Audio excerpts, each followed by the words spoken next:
قال عز من قائل سبحانه وتعالى إن الذين يحبون أن تشيع الفاحشة في الذين آمنوا لهم عذاب أليم في الدنيا والآخرة۔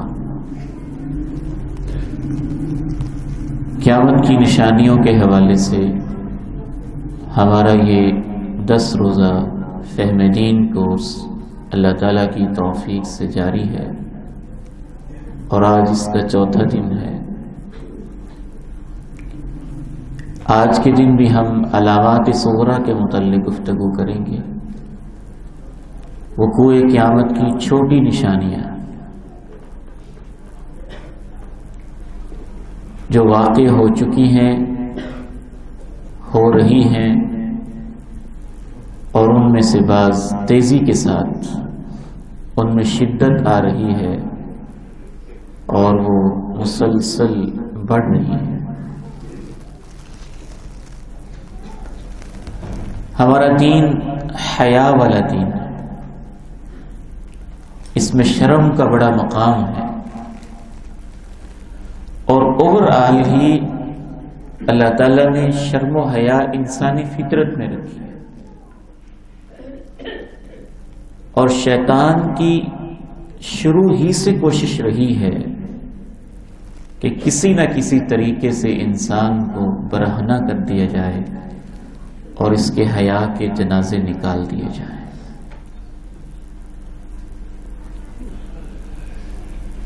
جنت میں دانا کھانے کے بعد، درخت کے قریب جانے کے بعد،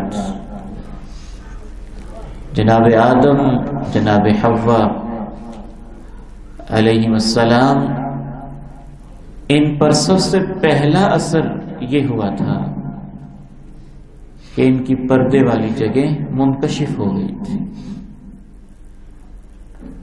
اور شرم و حیا کی وجہ سے جنت کے پتوں سے اپنے آپ کو ڈھانپنے لگے تھے۔ قیامت کی علامات میں سے ایک بہت بڑی علامت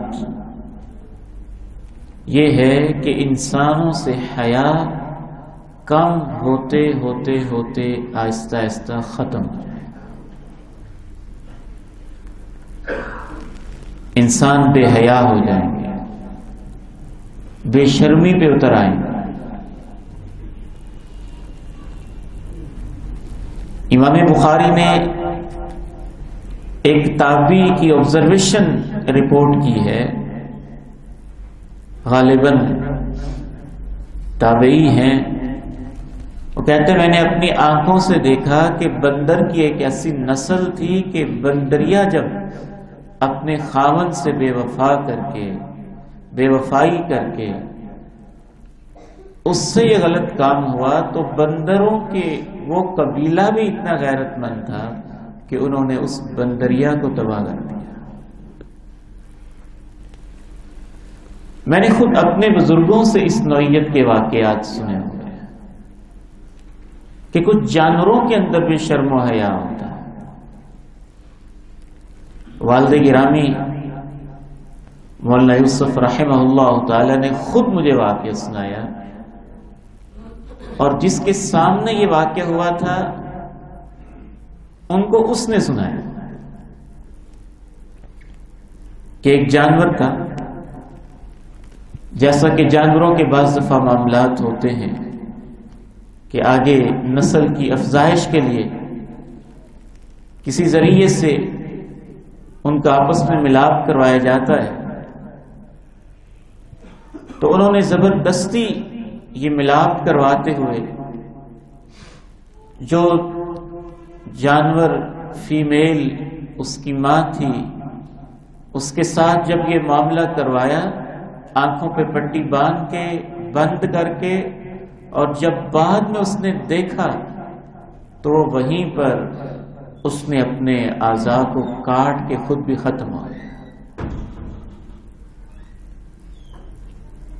امام ابن تیمیہ رحمہ اللہ لکھتے ہیں کہ بعض پرندوں کے اندر بھی اللہ نے حیا رکھا ہوتا ہے، اور انہوں نے اس طرح کے بھی کچھ مشاہدات نقل کیے۔ یہ فطری چیز ہے بعض خاندانوں میں دور جاہلیت کے اندر بھی اتنا حیا تھا کہ جناب صدیق رضی اللہ تعالی عنہ فرماتے ہیں کہ میری بیٹی پہ تم نے اسلام لانے کے بعد تہمت لگائی ہے۔ صدیق کا خاندان تو وہ ہے کہ جب ہم نے کلمہ نہیں پڑھا تھا تب بھی ہمارے خاندان میں سے کسی پر یہ تہمت نہیں لگی تھی۔ حضرت عثمان غنی رضی اللہ تعالی عنہ کے بارے میں تاریخ رپورٹ کرتی ہے کہ دور جاہلیت میں بھی اچھے خاصے بزنس مین اور مالدار ہونے کے باوجود کبھی انہوں نے بے حیائی کا ارتکاب نہیں کیا تھا۔ خود آپ میں سے جو لوگ 60s میں ہیں، 70s میں ہیں یا 50s سے اوپر ہیں، اگر وہ اپنے بچپن کو دیکھیں اور آج کے حالات کو دیکھیں تو بہت زیادہ اخلاقی زوال آ چکا ہے۔ تو قیامت کی ایک علامت یہ ہے کہ انسانوں کے اندر سے حیا کم ہوتے ہوتے بالکل ختم ہو جائے گا۔ رسول اللہ صلی اللہ علیہ وسلم ارشاد فرماتے ہیں، جناب ابو ہریرہ بیان کرتے ہیں کہ آپ نے ارشاد فرمایا، دو قسم کے جہنمی ایسے ہیں کہ ابھی تک میری زندگی میں وہ آئے نہیں، میں نے ان کو دیکھا نہیں۔ ایک تو اس قسم کے جہنمی ہیں کہ میں نے ان کو دیکھا، ان کے ہاتھوں میں کوڑے ہیں اور ان کے ساتھ وہ ظلم کر کے لوگوں کو مار رہے ہیں۔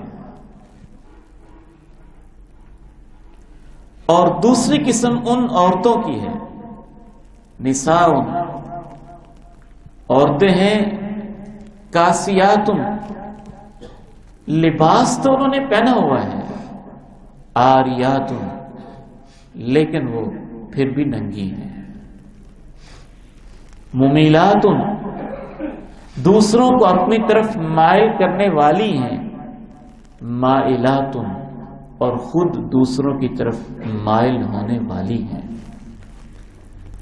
رؤوسہن کأسنمۃ البخت، ان کے سر کے بال ان کی مخصوص انداز میں چوٹیاں بنی ہوئی ہیں، جیسا کہ مخصوص نسل کے اونٹوں کی کوہان اوپر اٹھی ہوتی ہے۔ آپ فرماتے ہیں کہ یہ عورتیں جنت میں داخل ہونا تو درکنار، لا یجدن ریحھا، ان کو جنت کی خوشبو بھی نصیب نہیں ہوگی، حالانکہ جنت کی خوشبو اتنے دور دراز کے فاصلے سے مہک رہی ہوتی ہے۔ بعض روایات میں ہے 40 سال انسان جنت سے ابھی دور ہوں گے اور 40 سال کے فاصلے تک جنت کی خوشبو مہک رہی ہوگی، لیکن ان عورتوں کو خوشبو بھی نصیب نہیں ہوگی۔ ایک اور حدیث میں رسول اللہ صلی اللہ علیہ وسلم اس بے حیائی کا قیامت کے ساتھ تعلق جوڑتے ہوئے ارشاد فرماتے ہیں، لا تقوم الساعة حتى يظهر الفحش والتفاحش۔ اس سے پہلے آپ نے یہ سمجھ لینا ہے کہ عہد نبوی میں تو ایسا لباس میرا تو اندازہ ہے کہ ہوتا ہی نہیں ہوگا، اتنا باریک لباس، نہ کپڑے کی انڈسٹری نے اتنی ترقی کی تھی، نہ اس طرح کا لباس بن سکتا تھا، اتنا باریک اور چست لباس جیسا آج کے دور میں بن رہا ہے۔ اسی لیے آپ نے فرمایا نا کہ وہ عورتیں ہیں اس طرح کی میں نے نہیں دیکھی ہوئی، ہوں گی۔ کیا صداقت تھی پیغمبر کی زبان میں، اور آج پوری کی پوری انڈسٹری کپڑوں کی، اس کا بہت بڑا حصہ فحاشی کے ڈیزائن اور بے حیائی کے اوپر مشتمل مختلف قسم کی کپڑوں کی مصنوعات کے اوپر بیس کر رہا ہے۔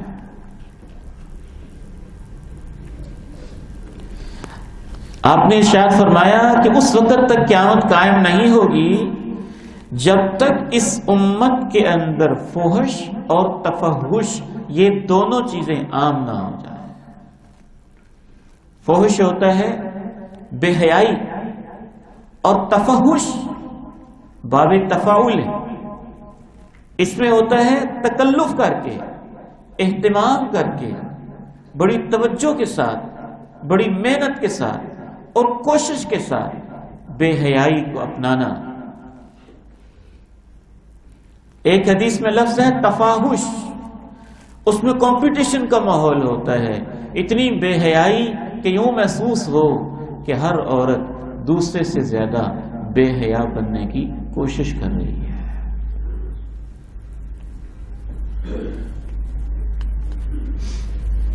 گویا کہ بے حیائی ایک فیشن بن جائے، بے غیرتی معاشرے کا چلن بن جائے، اور اس میں ایک دوسرے سے آگے بڑھنے کی لوگ کوشش کر رہے ہیں۔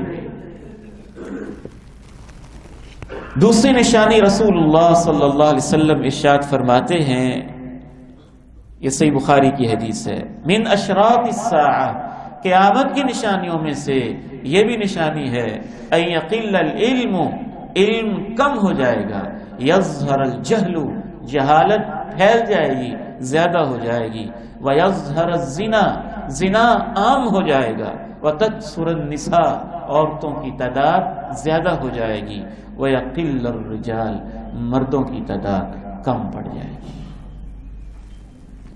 حتی یکون ل50 امرأة القیم الواحد، عورتوں کی تعداد زیادہ ہوتے ہوتے اتنی زیادہ ہو جائے گی کہ ایک ایک مرد 50 عورتوں کے ساتھ جڑا ہوا ہوگا، ان کا نگران ہوگا۔ بعض شارحین حدیث نے کہا کہ 50 عورتوں کی کفالت، ذمہ داری، نگرانی ایک مرد کے ذمے ہوگی۔ بعض شارحین حدیث نے کہا کہ ایک ایک مرد کے 50 عورتوں سے ناجائز معاشقے اور تعلق ہوں گے۔ فیس بک کی بے حیائی میں شاید تعداد اس سے بھی آگے بڑھ گئی ہو۔ بے حیائی کے لیے ضروری نہیں ہے کہ انسان آخری درجے کی بے حیائی کرے، ایسی باتیں کرنا، ایسی تصویریں شیئر کرنا، ایسی گپ شپ کرنا، وہ بھی بے حیائی کا ایک لیول اور ایک مرتبہ ہوتا ہے۔ امام ابن حجر رحمہ اللہ نے فتح الباری میں لکھا ہے کہ یہ بھی ممکن ہے کہ جہالت اس قدر زیادہ ہو جائے کہ بعض مرد 50 عورتوں سے شادیاں رچائیں۔ امام ابن حجر فرماتے ہیں کہ بعض ترک بادشاہوں نے یہ بے حیائی بھی کی تھی اور اس کا ارتکاب بھی کیا تھا۔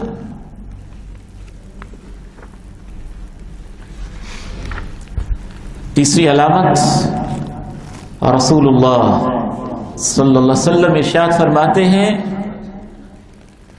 لا الہ الا اللہ والذی نفسی بیدہ، مجھے اس ذات کی قسم ہے جس کے ہاتھ میں میری جان ہے، لا تفنى هذه الامہ، یہ امت تب تک زندہ رہے گی، ختم نہیں ہوگی جب تک یہ صورتحال نہ ہو جائے، یقوم الرجل الى المرأة فیفترشها فی الطریق، مرد اتنے بے حیا ہو جائیں گے کہ سرے راہ مرد عورتوں کے ساتھ بے حیائی کریں گے،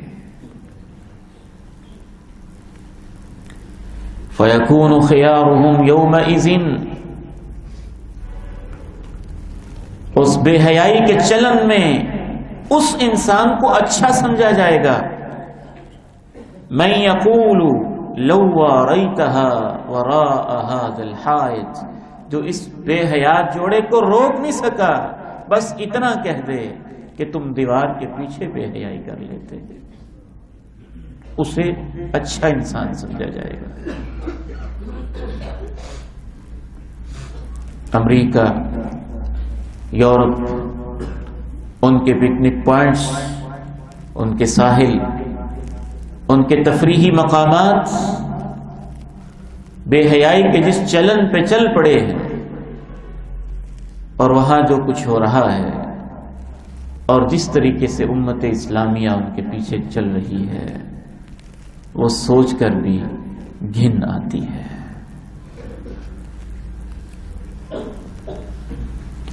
صرف یہی نہیں کہ بے حیائی ہو رہی ہوگی، ان بے حیا انسانوں کو ایسے فلاسفر بھی مل جائیں گے، ایسے مفتی بھی مل جائیں گے، ایسے اسکالر بھی مل جائیں گے، ایسے کالم نگار بھی مل جائیں گے، ایسے رائٹر بھی مل جائیں گے، ایسے اداریہ نگار بھی مل جائیں گے، ایسے لکھنے والے بھی مل جائیں گے جو بے حیائی کو باقاعدہ جائز کراتے ہیں۔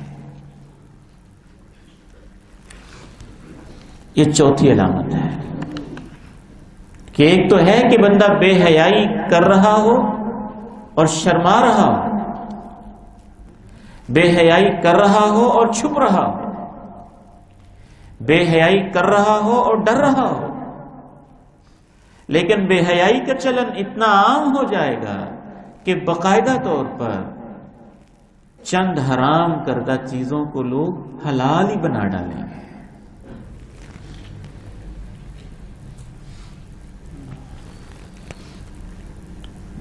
تابعی کہتے ہیں کہ مجھے حضرت ابو مالک الاشعری رضی اللہ تعالی عنہ نے یہ حدیث بیان کی، صحیح بخاری کی حدیث ہے، واللہ ما کذبنی، اللہ کی قسم ہے کہ ابو مالک اشعری نے غلط بیانی نہیں کی، انہوں نے مجھے وہی بتایا جو انہوں نے اللہ کے پیارے نبی سے سنا،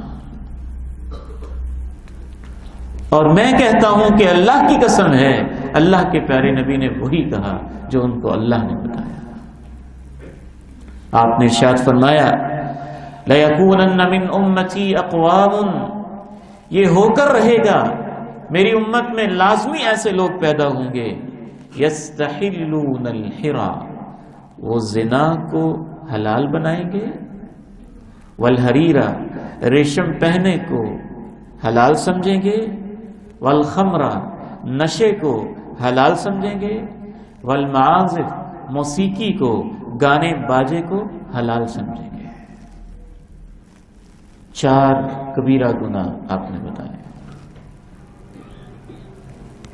زنا کو حلال سمجھیں گے، ریشم کو حلال سمجھیں گے، نشے کو حلال سمجھیں گے، اور لہو لعب کے آلات، موسیقی کے آلات کو بھی حلال سمجھیں گے۔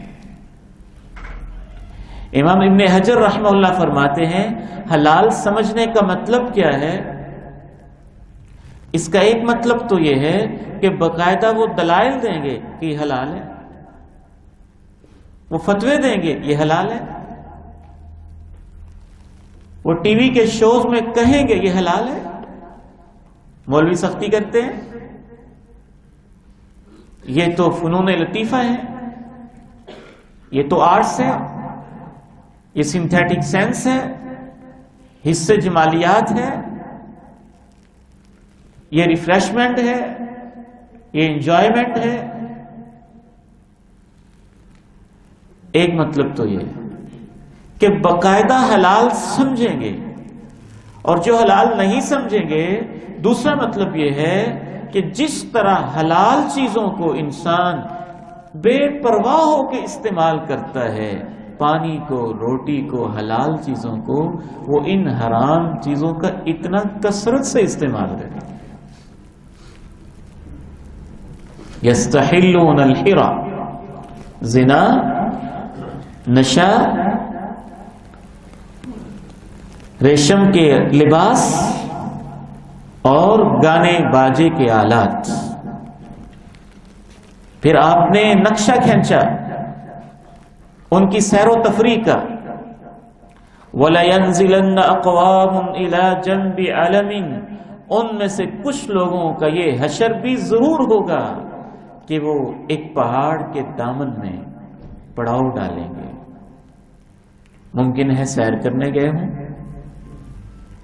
اگر پاکستان پہ اس کو اپلائی کریں تو ایوبیا کے کسی ہوٹل میں ہوں، نتھیا گلی کے کسی 7 سٹار ہوٹل کی بکنگ انہوں نے کروائی ہو، سمندر کے کسی ساحل پہ اس نے کسی پہاڑی کے دامن میں اور کوہ کے دامن میں چند دنوں کے لیے انہوں نے سٹے کیا ہو، یقیناً ایسے ہوگا کہ ان میں سے کچھ لوگ کسی پہاڑی کے دامن میں قیام پذیر ہوں گے، یروح بصارحۃ لہم، اور ان کا ملازم ان کے پاس واپس آئے گا، اور کوئی فقیر انسان ان سے مانگنے آئے گا تو وہ اس سے کہیں گے ارجع الینا غدا، کل آنا،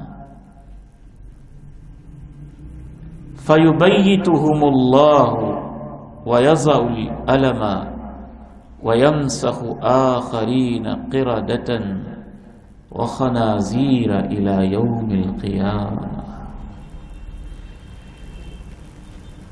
اس فقیر کو ٹالنے والے، وہ بے حیا اور عیاش لوگ جب اسے کہیں گے کہ کل آنا، تو کل آنے سے پہلے راتوں رات ہی اللہ ان کو تباہ کر دے گا۔ وَيَضَعُ الْأَلَمَ، پہاڑ ان پہ گر پڑے گا، کچھ لوگ بچ جائیں گے۔ وَيَمْسَحُ قِرَدَةً وَخَنَازِيرَ إِلَى يَوْمِ الْقِيَامَةِ، جو بچ جائیں گے اللہ ان کی شکلوں کو بندر اور خنزیر کی شکلوں میں قیامت تک کے لیے تبدیل کر دے گا۔ صحیح بخاری کی حدیث ہے 5590۔ عادل صاحب ایک ذرا ویڈیو تو دکھائیں دوستوں کو، کیسے کیسے لوگ حلال کہتے، صرف آدھا منٹ آپ نے پلے کرنا ہے۔ ایک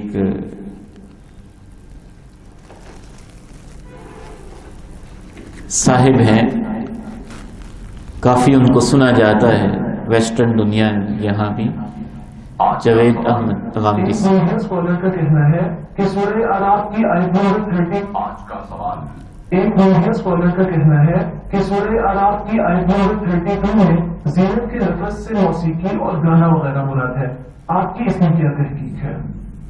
اس وجہ سے نہ شاعری حرام ہے، نہ مصوری حرام ہے، نہ موسیقی حرام ہے، نہ غنا حرام ہے، کوئی چیز نہیں حرام۔ یہ ساری چیزیں اللہ کی نعمتیں ہیں، بلکہ اس آیت کے اوپر ان نعمتوں کے بارے میں اللہ تعالیٰ یہ کہتے ہیں کہ یہ جتنی زینت کی چیزیں میں نے پیدا کی ہیں، ان لوگوں سے پوچھو اس کو کس نے حرام کیا۔ آپ کے سوال کا جواب دینے سن لیا ہے آپ نے، یہ تو اللہ کی نعمتیں ہیں۔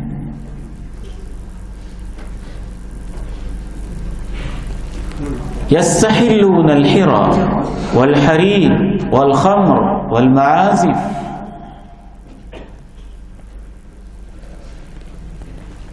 یہاں پر آپ سے بھی میں ایک خصوصی بات کرنا چاہتا ہوں۔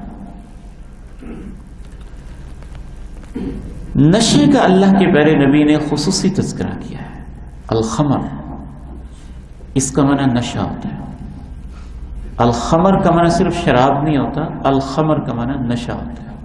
ہر وہ چیز ما خامر العقل، جو عقل پہ پردہ ڈال دے، اسے نشہ کہتے ہیں۔ جامع ترمذی حدیث نمبر 1295 میں حضرت انس رضی اللہ تعالی عنہ بیان کرتے ہیں، لعن رسول اللہ صلی اللہ علیہ وسلم فی الخمر عشرۃ، نشے کی وجہ سے اللہ کے رسول نے 10 انسانوں پہ لعنت کی ہے۔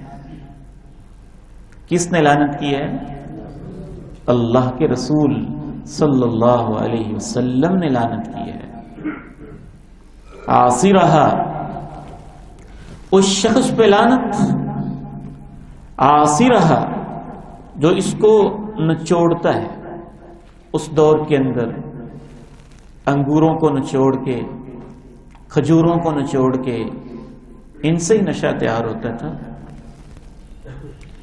تو ہر وہ شخص جو نشے کی فیکٹری لگاتا ہے، منشیات کی بھٹی لگاتا ہے، منشیات کی کسی بھی قسم کی پروڈکٹ لگاتا ہے، اس پر بھی اللہ کے رسول کی لعنت۔ وَمُعْتَصِرَهَا، اور اس کو بنانے والے پر بھی لعنت۔ وَشَارِبَهَا، پینے والے پر بھی لعنت۔ وحاملها، اس کو لوڈ کرنے والے پر لعنت۔ جس ٹیکسی ڈرائیور کو پتا ہے کہ میری گاڑی کے اندر نشہ لوڈ کیا جا رہا ہے اور وہ اس پہ رضامند بھی ہے، اس پر اللہ کے رسول کی لعنت ہے۔ جس مزدور کو پتا ہے کہ اس میں نشہ ہے اور وہ اس کو لوڈ کر رہا ہے، اپنے کندھوں پہ اٹھا رہا ہے، اس پہ اللہ کے رسول کی لعنت ہے۔ والمحمولۃ الیہ، جس کی طرف وہ نشہ اٹھا کر لے جایا جا رہا ہے، اس پر بھی لعنت۔ وساقیہا، اس کو پلانے والے پر لعنت۔ 7 star 5 star hotels Lahore, Karachi, Islamabad کے غیر مسلموں کی آڑ میں جہاں کوئی ملازم جاب کرتا ہو اور اس کو پتا ہو کہ یہ نشے کا آرڈر ہے اور میں اس کو اٹھا کے لے کے جا رہا ہوں اور میں پلا رہا ہوں، اس پر لعنت ہے۔ وبائعہا، اس کو سیل کرنے والا، اس کی مارکیٹنگ کرنے والا، اور وہ لوگ جو اس کو ایڈورٹائز کر رہے ہیں، اس پر بھی لعنت۔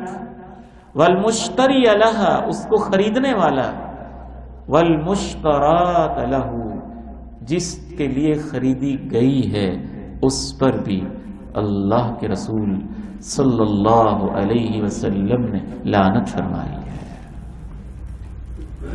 10 انسان جو کسی بھی طرح سے اس کے اندر ملوث ہیں، ان سب پر اللہ کے رسول صلی اللہ علیہ وسلم نے لعنت فرمائی ہے۔ نشہ کوئی بھی ہو، وہ نشے کے انجیکشن ہو، وہ کوئی افیون ہو، وہ کوئی چرس ہو، وہ کوئی بھنگ ہو، وہ کوئی شراب ہو، بلکہ رسول اللہ صلی اللہ علیہ وسلم نے یہ بیان فرمایا کہ میری امت کے جو لوگ نشے کو جائز قرار دیں گے، ان کا بہانہ یہ ہوگا یسمونہا بغیر اسمہا، اس کا نام بدل دیں گے۔ یہاں ایک کلپ آپ کے پاس ہے، وہ ذرا دکھائیے گا۔ وہ ایک صاحب بانگ کے بارے میں کچھ کہہ رہے ہیں، وہ بڑا حیران کن ہے۔ وہ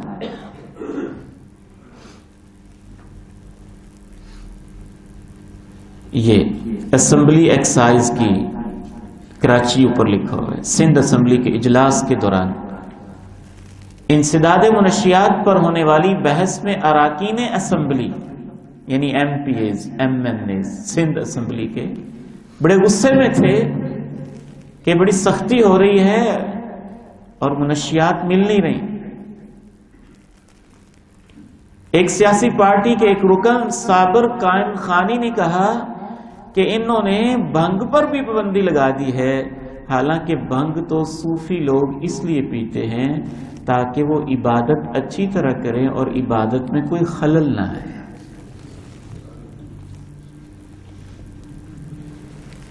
حیران کن بات یہ ہے کہ بڑے بڑے پولیٹیشنز اور بڑے بڑے دنیا کی لحاظ سے بڑے لوگ اس بہانے سے سپلائی منگواتے ہیں کہ ہمارے پاس عیسائی اور ہندو ملازم ہیں، عیسائی نان مسلم ہیں، ہندو نان مسلم ہیں، تو ان پر تو ہم پابندی نہیں لگا سکتے۔ اور میں بڑا شرمسار ہوا یہ پڑھ کر۔ یہ بھی دکھائیں ذرا کہ ہندو اور عیسائی لوگوں نے باقاعدہ ہائی کورٹ کے اندر مقدمہ دائر کیا کہ ہمارا نام لے کر شراب کے لائسنس جاری نہ کیے جائیں کیونکہ شراب ہمارے مذہب میں بھی حرام ہے۔ ہندوؤں نے بھی کہا، عیسائیوں نے بھی کہا، اور باقاعدہ چیخ کے کہا۔ آگے بڑھتے ہیں، 5ویں علامت، رسول اللہ صلی اللہ علیہ وسلم نے ارشاد فرمایا سَيَكُونُ فِي آخِرِ الزَّمَانِ خَسْفٌ وَقَذْفٌ وَمَسْخٌ، میری امت کا آخری دور قیامت سے پہلے والا جو دور ہوگا اس میں میری امت کو 3 سزائیں ملیں گی. خسف، زمین پھٹے گی اور بہت سارے لوگ اس میں دھنس جائیں گے. وقذف، پتھر برسیں گے. ومسخ، کچھ انسانوں کی شکل تبدیل کر دی جائے گی. پوچھا گیا یہ کب ہوگا؟ فرمایا اذا ظہرت المعازف والقینات، جب گانے بجانے کے آلات بہت ہو جائیں گے اور جب گانے والیاں بہت ہو جائیں گی.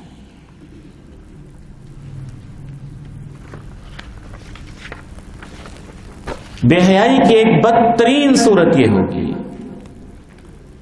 کہ انسان ایک ایسے دور میں داخل ہو جائیں گے کہ مرد مردوں کے ساتھ، عورتیں عورتوں کے ساتھ بے حیائی کریں گی. جناب انس رضی اللہ تعالی عنہ ارشاد فرماتے ہیں، رسول اللہ صلی اللہ علیہ وسلم نے ارشاد فرمایا، اذا استحلت امتی خمسا فعلیہم الدماء، جب میری امت 5 چیزوں میں مبتلا ہو جائے تو تباہی ان کا مقدر ہو جائے گی. اذا ظہرت التلاعن، جب وہ لانتے بہت کرنے لگے ہیں. میں تو یہ حدیث پڑھتا ہوں تو میرا ذہن سب سے پہلے ان لوگوں کی طرف جاتا ہے جو صحابہ پر نعوذ باللہ زبان لان اور زبان تان دراز کرتے ہیں، اور ان لوگوں کا بے حیائی کو پھیلانے میں ایک بنیادی کردار ہوتا ہے. وَشَرِبُ الْخُمُورِ، وہ شرابیں پیئیں گے. وَلَبِسُ الْحَرِيرِ، ریشم کے لباس پہنیں گے. وَاتَّخَذُوا الْقِيَانَ، گانے والی عورتیں اسپیشل رکھیں گے. وَاقْتَفَى الرِّجَالُ بِالرِّجَالِ وَالنِّسَاءُ بِالنِّسَاءِ، مرد مردوں عورت عورتوں کے ساتھ بے حیائی کریں گے. جب یہ کام ہونے لگے تو تباہی آنے والی ہے.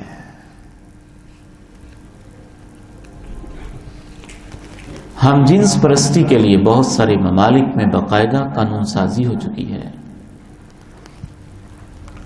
اور 50 ممالک کے ہم جنس پرست اور بے حیا لوگ مظاہرے کر چکے ہیں کہ ہمیں بھی ہمارے حقوق دیے جائیں.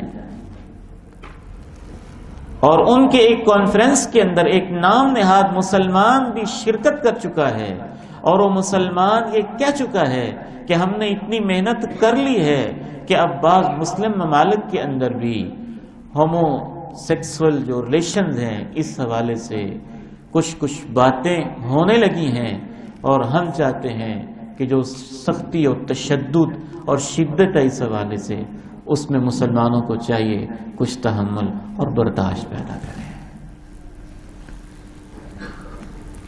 آپ علیہ الصلاۃ والسلام نے قیامت سے پہلے جو علامات بتائیں ان میں ایک اور علامت سود کا عام ہو جانا ہے.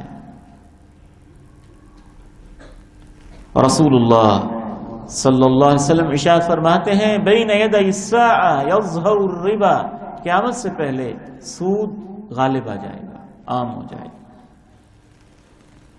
سنن ابی داؤد کی ایک ضعیف روایت میں جس کا معنی بالکل بجا اور اس دور میں پورا ہو چکا ہے، یہ بھی روایت کیا گیا ہے کہ اگر کوئی شخص، سب سود پہ لگ جائیں گے، اگر کوئی سود سے بچا بھی ہوگا تو اس کو سود کا دھواں تو ضرور ہوگا، دھواں ملتا رہے گا. آپ گویا کہ اس میں اس روایت میں تشبیہ دی گئی نا اس کو، ایسے جیسے آپ آگ کے اوپر کوئی چیز رکھیں تو کچھ لوگ تو وہ وہاں سے ڈائریکٹ کھا پی رہے ہیں، اور جو نہیں کھا پی رہے وہ دھواں اٹھ رہا ہے، اس سے بخارات اٹھ رہے ہیں، اور جو وہاں موجود ہیں ان کے ناکوں تک پہنچ رہے ہیں. ہم اس دور کے اندر جی رہے ہیں. پورے کا پورا دنیا کا بین الاقوامی سسٹم سود کے اوپر کھڑا ہوا ہے،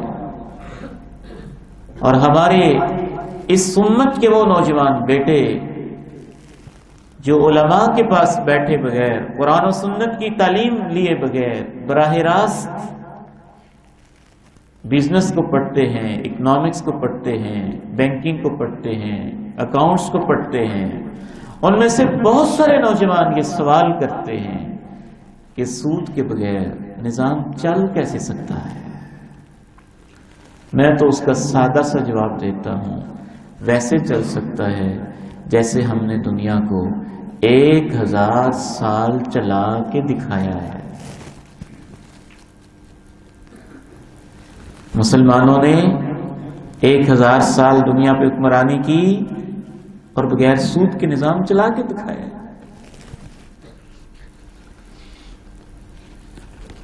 یہ اللہ سے جنگ ہے اور یہ سریعام ہے۔ سب سے زیادہ سود خور یہودی ہیں اور ان کے اپنے مذہب میں سود سختی سے حرام ہے۔ یہودی علماء نے یہاں تک کہا،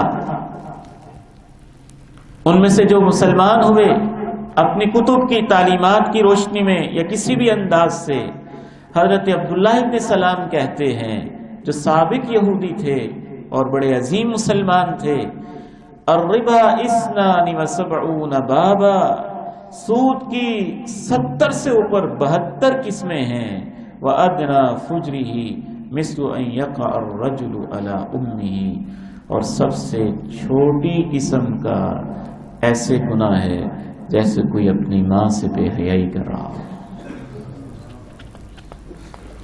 بعض روایات میں سے اللہ کے پیارے نبی علیہ السلام کی طرف بھی نسبت کی گئی ہے، لیکن محقق علماء کے مطابق وہ روایت ضعیف ہے اور درایتاً بھی ثابت نہیں۔ صرف یہی نہیں بلکہ قیامت سے پہلے اوورآل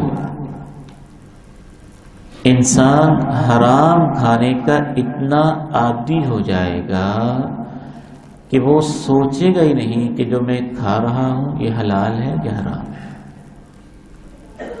اس پہ وہ سوچنے چھوڑ دے گا۔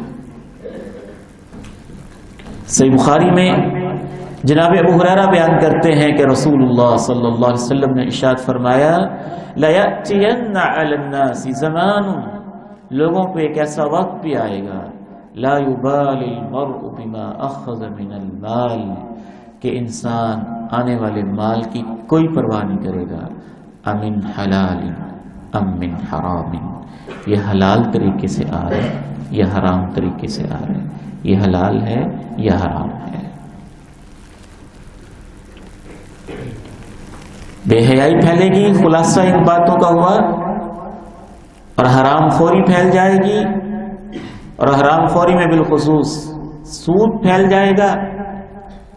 جب یہ دو چیزیں پھیل جائیں گی تو انسانوں کے اندر سے حیا بھی رخصت ہوگا، حیا رخصت ہوگا تو ایمان بھی رخصت ہو جائے گا،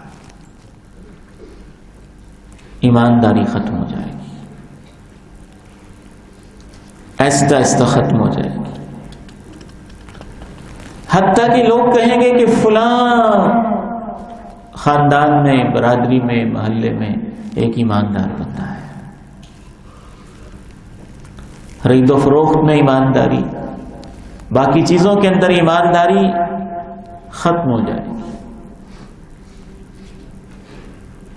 جناب عبداللہ بن مسعود رضی اللہ تعالی عنہما ارشاد فرماتے ہیں، ان اول ما تفقدون من دینکم الامانہ وآخر ما يبقى الصلاة، دین کی چیزوں میں سب سے پہلی جو چیز ختم ہوگی وہ ایمانداری اور امانتداری ہے، اور سب سے آخری چیز جو ختم ہوگی وہ نماز ہے۔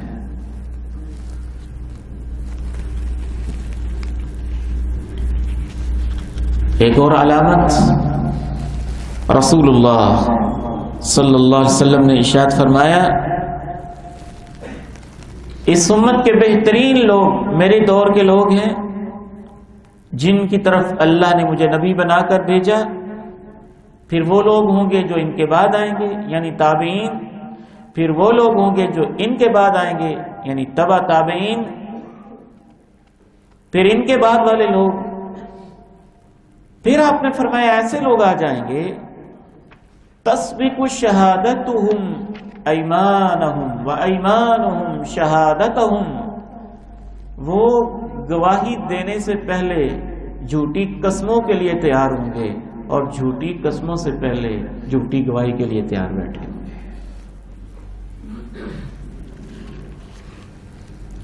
جھوٹ عام ہو جائے گا، جھوٹی قسم بھی عام ہو جائے گی، جھوٹی گواہی بھی عام ہو جائے گی.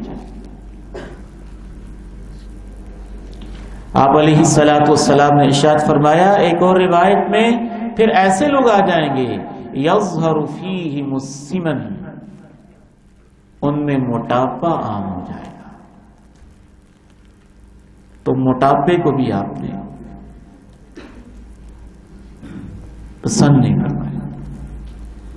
ایک ہوتا ہے کسی بیماری کی وجہ سے آ جانا، لیکن ایک ہوتا ہے موٹاپا، سستی، کاہلی، خود کام نہ کرنا، محنت نہ کرنا، حرام کھا کھا کے موٹے ہو جانا. تو اس موٹاپے کو بھی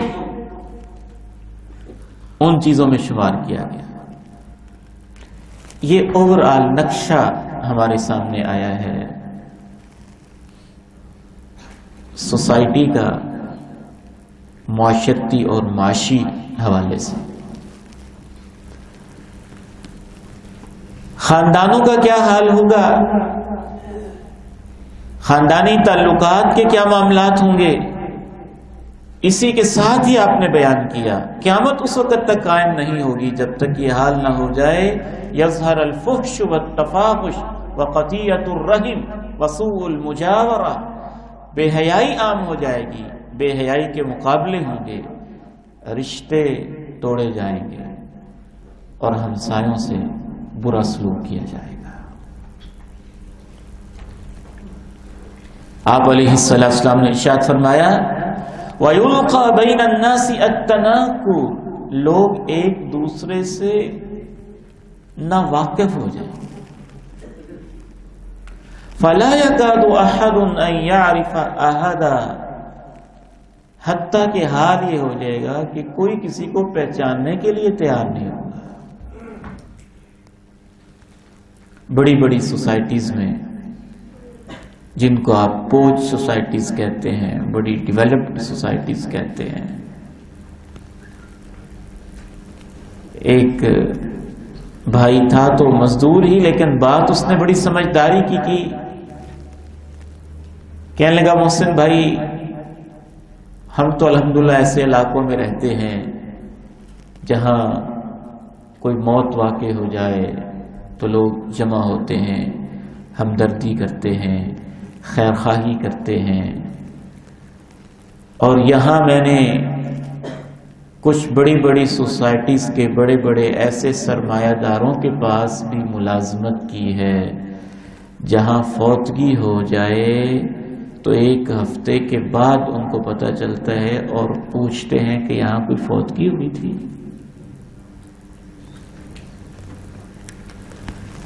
بعض جگہوں پہ یہ حالات ہیں کہ 30 سال سے اکٹھے رہ رہے ہیں اور 30 سال تک ان کو ایک دوسرے کا بعض دفعہ نام تک کا نہیں پتا ہوتا. وہ اپنی کوٹھی میں مگن ہے اور وہ اپنی کوٹھی میں مست ہے. تو اسے بھی نبی علیہ الصلوۃ والسلام نے بیان فرمایا کہ اجنبیت سی ہو جائے گی، اور اس اجنبیت کا نتیجہ یہ ہوگا کہ لوگ سلام کرتے ہوئے بھی دیکھ کر سلام کریں گے، جس کو جانتے پہچانتے ہیں صرف اس کو سلام کریں گے.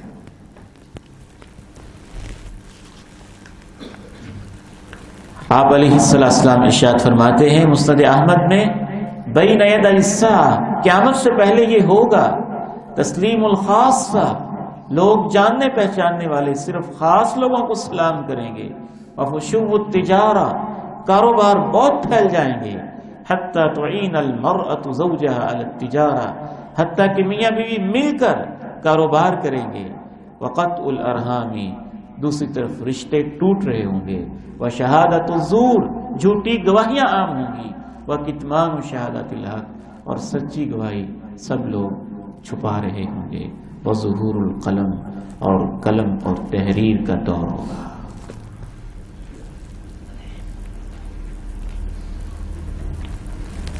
اور رسول اللہ صلی اللہ علیہ وسلم نے ایک اور علامت یہ بیان فرمائی، جس طرح اسلام شروع ہوا تھا تو مکہ کے اکثر لوگ کفار اور مشرک تھے، کوئی ایک آدھ بلال، سہیب، خبیب تھا۔ ایک ایسا وقت آئے گا کہ اسلام اسی حالت میں واپس پلٹ جائے گا۔ بدأ الاسلام غریبا، اسلام شروع میں پردیسی سا تھا، وسيعود غریبا كما بدأ، ایک وقت آئے گا یہ پھر پردیسی ہو جائے گا۔ فطوبى للغرباء، مبارک ہو ان کو جو اسلام کو گلے لگا کے پردیسیوں کی طرح رہنے والے ہوں گے۔ اسلام خود مسلمانوں میں پردیسی ہو گیا نا۔ چھوٹی سی اس کی مثال لے لیں، ہمارے ہاں جس کی داڑھی ہوتی ہے نا اس کو کہتا ہے مولوی مولوی، کوئی اس نے نا کوئی انوکھا کام کر دیا۔ جو کوئی بیچارہ اچھائی کے کام کرے وہ پردیسی اجنبی سا لگتا ہے، پتہ نہیں کہاں سے آ گیا، یہ کیا کرنا چاہتا ہے۔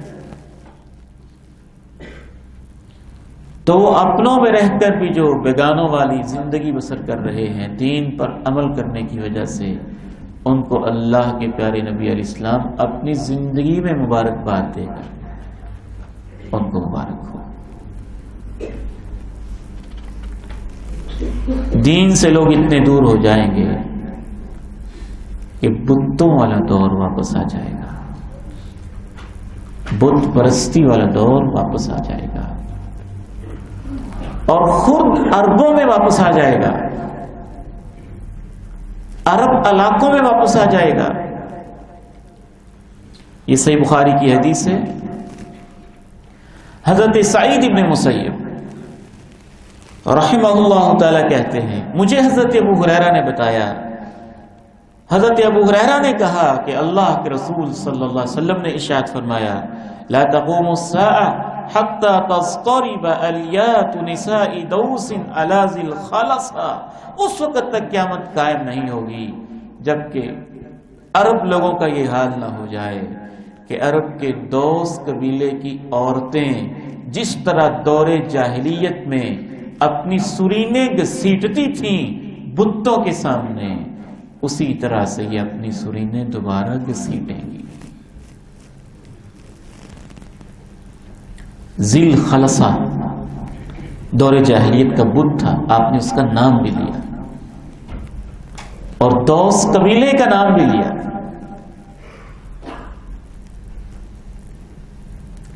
دوس قبیلہ غالباً یمن میں آباد تھا، غالباً یمن میں آباد تھا، موجودہ یمن کا علاقہ، عربوں کا علاقہ۔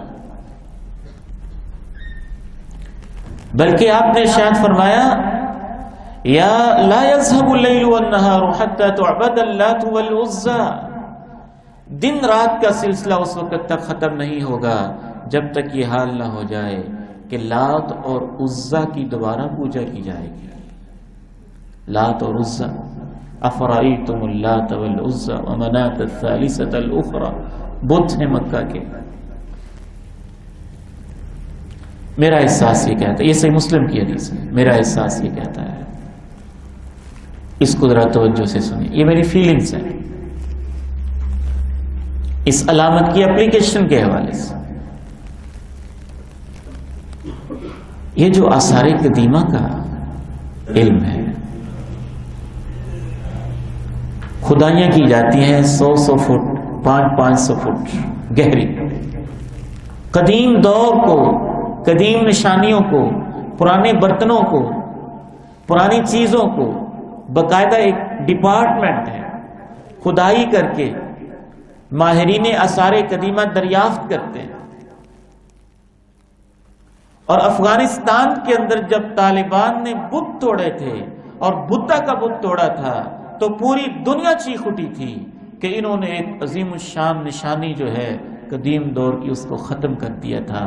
ہم تو سلام پیش کرتے ہیں طالبان کی عظمت کو، پوری دنیا کو چیلنج کرتے ہوئے، اللہ کے پیغمبر کی سنت کو زندہ کرتے ہوئے انہوں نے بتوں کو توڑ دیا تھا.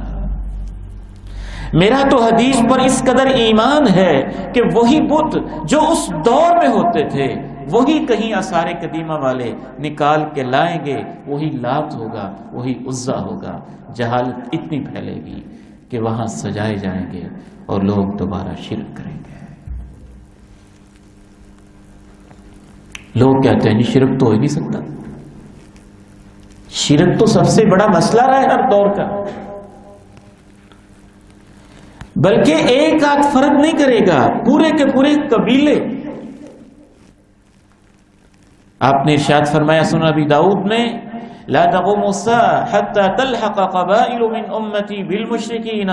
اس وقت تک قیامت قائم نہیں ہوگی جب تک یہ حال نہ ہو جائے کہ میری امت کے کئی قبیلے مشرکوں کے ساتھ جا ملیں گے اور میری امت کے کئی قبیلے بتوں کی پرستش اور پوجا کریں گے.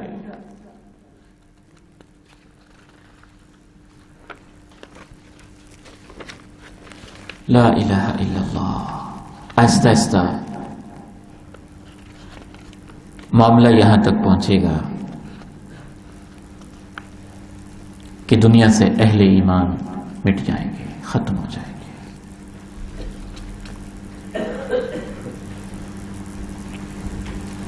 آپ نے ارشاد فرمایا صحیح مسلم میں شام کی طرف سے ایک ٹھنڈی نرم خنک پیاری سی ہوا چلے گی. جس شخص کے دل میں ذرہ برابر بھی خیر کا جذبہ یا ایمان کا جذبہ ہوگا، اس پیاری پیاری ٹھنڈی ٹھنڈی ہوا سے اللہ اس کی روح اپنے پاس واپس بلا لے گا. آپ نے فرمایا وہ ہوا اتنی اس حد تک عام ہو جائے گی اگر کوئی بندہ مومن کسی پہاڑ کے اندر بھی چھپا ہوا ہے وہ ہوا وہاں بھی پہنچے گی، وہاں پہنچ کر بھی اس کی روح کو پیار محبت سے اس ہوا کے ذریعے نکال کے اللہ کی عدالت میں پہنچا دیا جائے گا. صحابی کہتے ہیں کہ یہ بات میں نے خود اللہ کے رسول سے سنی ہے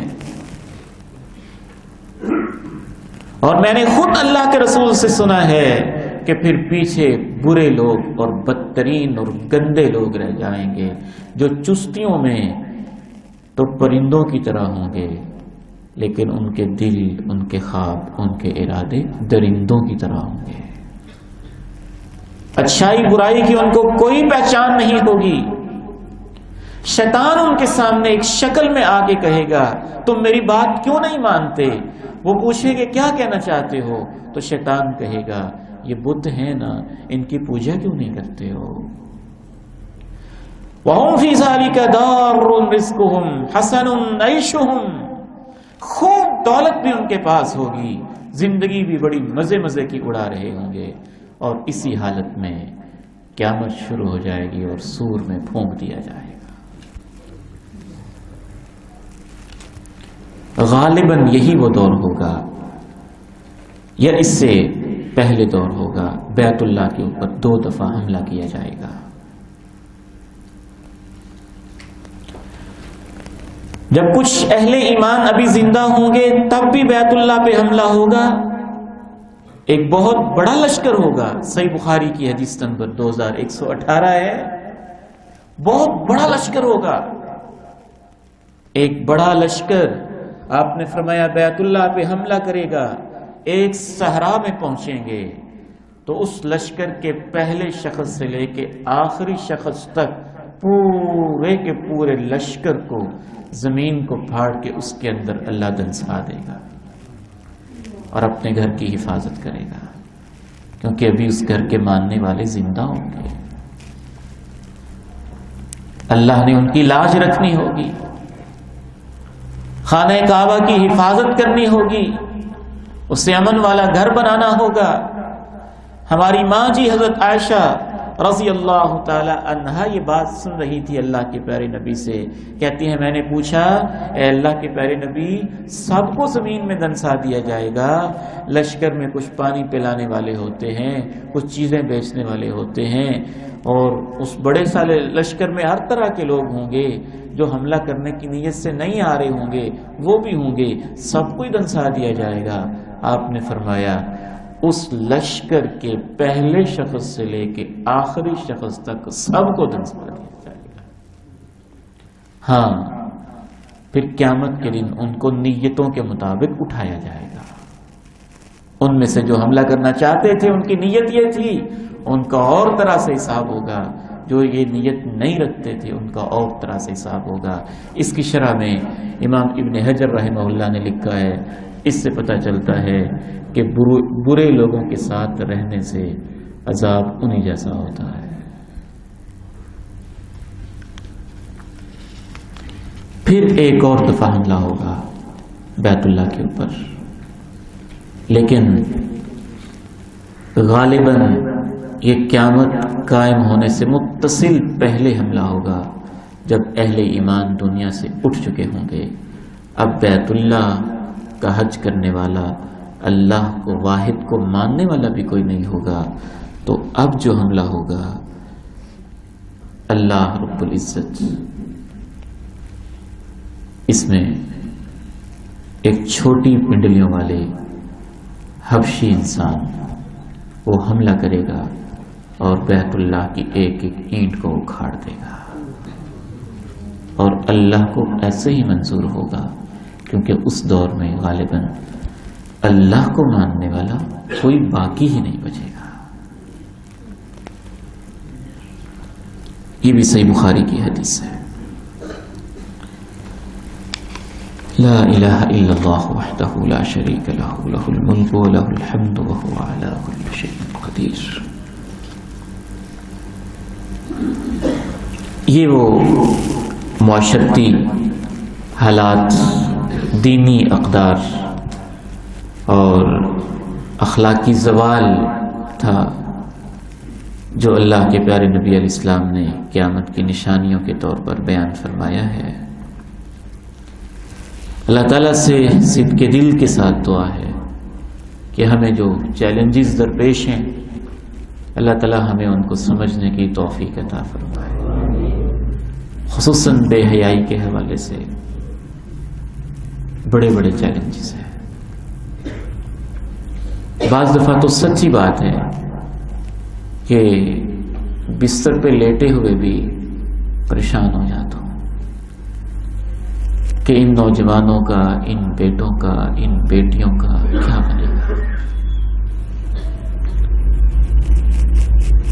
اللہ تعالیٰ ہمارے بیٹوں کی حفاظت فرمائے، ہماری بیٹیوں کی حفاظت فرمائے، ہماری اپنی حفاظت فرمائے، ہمارے نوجوانوں کی حفاظت فرمائے، اور ہم سب کو اس پہ مل بیٹھ کے سوچنے کی توفیق عنایت فرمائے کہ ہم ان چیلنجز کا مقابلہ کیسے کر سکتے ہیں۔ یاد رکھیے گا ان حالات سے آپ کو مایوس کرنا مقصود نہیں ہے۔ ان حالات کے اندر بھی جو دین پہ قائم رہیں گے، بعض ایسے لوگ بھی ہوں گے کہ اللہ ان کی استقامت کی وجہ سے ان کو 50 صحابہ کے برابر اجر دے گا۔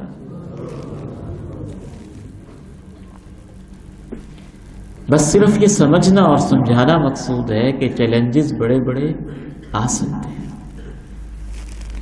اور سازشیں بہت گہری ہو سکتی ہیں، لیکن انشاءاللہ ہم اللہ سے دعا گو ہیں اللہ ہمیں استقامت عطا فرمائے۔ کل انشاءاللہ ہماری چھٹی ہے، ہفتے والے دن یہ دوبارہ انشاءاللہ ہمارا پروگرام ریسٹارٹ ہوگا، اور کوشش ہوگی اس میں جو علامات کچھ رہ گئی ہیں مختصراً ان کو ڈسکس کر کے پھر ہم یہ جو مفصل علامات ہیں بڑی بڑی، سورج کا مغرب سے نکلنا، آسمان کا دھواں، نزول عیسیٰ، مہدی، امام مہدی کا آنا، دجال